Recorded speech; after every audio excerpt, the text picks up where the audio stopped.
Message আদান প্রদানের জন্য বর্তমানে ইন্টারনেটের উপরই ভরসা করে থাকে ব্যবহারকারীরা। মোবাইল নেটওয়ার্ক নির্ভর সাধারণ মেসেজ পাঠানোর ব্যবস্থা এখন অতীত।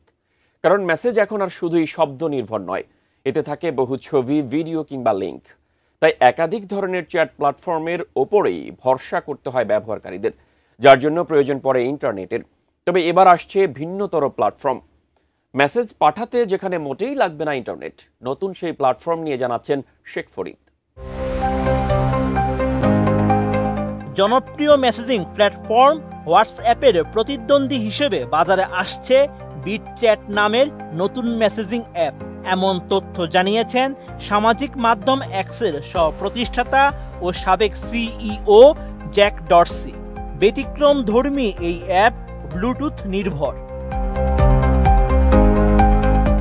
এটি একটি নতুন বিকেন্দ্রীকৃত ও peer to peer messaging platform, যা সম্পূর্ণরূপে ব্লুটুথ মেশ নেটওয়ার্কের মাধ্যমে কাজ করে। এই অ্যাপে ইন্টারনেট, কেন্দ্রীয় সার্ভার, ফোন নম্বর বা ইমেইলের প্রয়োজন পড়ে না।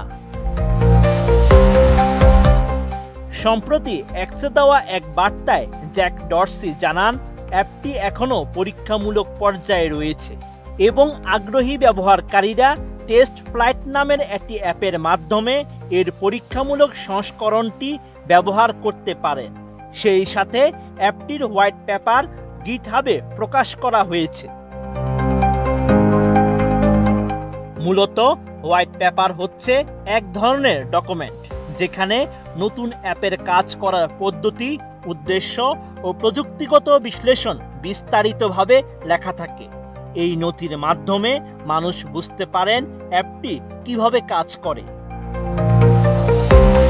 আরও একটি গুরুত্বপূর্ণ দিক হলো ব্রিজ ডিভাইস। এগুলো একাধিক ব্লুটুথ ক্লাস্টারকে সংযুক্ত করে পুরো নেটওয়ার্ক বিস্তৃত করতে সাহায্য করে।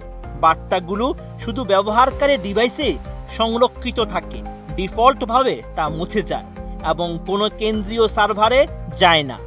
এটি ডরসি দীর্ঘদিনের গোপনীয়তা ও সেন্সরশিপ বিরোধী অবস্থানের প্রতিফলন। অ্যাপটিতে গ্রুপ চ্যাটের সুবিধাও রয়েছে, যেগুলো হ্যাশট্যাগ ও পাসওয়ার্ড দিয়ে নিরাপদ করা যায়।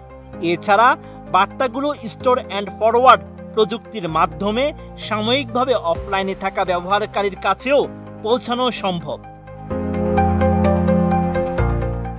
হোয়াটসঅ্যাপ বা ফেসবুক মেসেঞ্জারের মতো প্রচলিত মেসেজিং অ্যাপের সঙ্গে বিটচ্যাটের পার্থক্য হলো, এটি কোনো বড় প্রযুক্তি প্রতিষ্ঠানের মালিকানায় নয়, কোনো অ্যাকাউন্ট বা ব্যক্তিগত শনাক্তকারী ছাড়াই চলে এবং ব্যবহারকারীর তথ্য সংগ্রহ করে না। ডরসির এই নতুন উদ্যোগ প্রযুক্তি ও প্রাইভেসি সচেতন ব্যবহারকারীদের জন্য এক নতুন বিকল্প হিসেবে উঠে এসেছে।